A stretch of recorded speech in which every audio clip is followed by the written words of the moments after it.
Kozhikode Elathur vigil കൊലക്കേസിൽ ശരീരാവശിഷ്ടങ്ങൾ കണ്ടെത്താനുള്ള ശ്രമം രണ്ടാം ദിവസവും പുരോഗമിക്കുകയാണ്. കെടാവർ നായകളെയും മണ്ണുമാന്തി യന്ത്രവും ഉപയോഗിച്ചാണ് പരിശോധന. കോഴിക്കോട് സരോവരം പാർക്കിന് സമീപത്തെ ചതുപ്പിൽ നടന്ന പരിശോധനയിൽ പ്രതികൂല കാലാവസ്ഥയാണ് ഇപ്പോൾ വെല്ലുവിളിയാകുന്നത്. ഗോകുൽ കെ വേണുഗോപാലാണ് കോഴിക്കോട് നിന്ന് വിവരങ്ങളുമായി ചേരുന്നത്. ഗോകുൽ, ഈ പരിശോധന ഇപ്പോഴും തുടരുകയാണോ?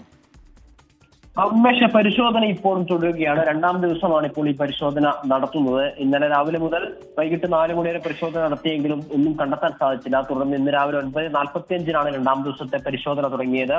ഇന്നീ സമയമാകുമ്പോഴും ഒന്നും കണ്ടെത്താൻ സാധിച്ചിട്ടില്ല. കാരണം പ്രതികൂലമായ കാലാവസ്ഥ വെല്ലുവിളിയാകുന്നുണ്ട്. രാവിലെ മുതൽ കനത്ത മഴയായിരുന്നു. പിന്നീട് കുറച്ചു സമയം തെളിഞ്ഞ ആകാശം ഉണ്ടായിരുന്നെങ്കിലും വീണ്ടും ഇപ്പോൾ കനത്ത മഴ വെല്ലുവിളി ഉയർത്തുന്നു. ചളിയും വെള്ളവുമാണ് ഇത്തരത്തിൽ പരിശോധന നടത്താൻ വെല്ലുവിളിയാകുന്നത്. JCB, മണ്ണുമാന്തി യന്ത്രം ഉൾപ്പെടെയുള്ളവ അങ്ങോട്ടേക്ക് എത്തിക്കാനും ചെറിയ പ്രതിസന്ധി നേരിടുന്നുണ്ട്. ആ പ്രദേശത്തേക്ക്, അതായത് റോഡിൽ നിന്ന് ഈ ശരീരം താഴ്ത്തി കിട്ടിയ ഭാഗത്തേക്ക് കൊണ്ടുപോകാൻ വേണ്ടി ഒരു താൽക്കാലിക റോഡാക്കാനുള്ള ശ്രമമാണ് ഇപ്പോൾ നടത്തിക്കൊണ്ടിരിക്കുന്നത്. കെടാവർ നായയൊക്കെ കൊണ്ടുവന്നിട്ട് പരിശോധന നടത്തിയിട്ടുള്ള ശ്രമങ്ങളും നടത്തിയിരുന്നു. പക്ഷേ ഒരു തുമ്പും ഉണ്ടാക്കാൻ സാധിച്ചിട്ടില്ല.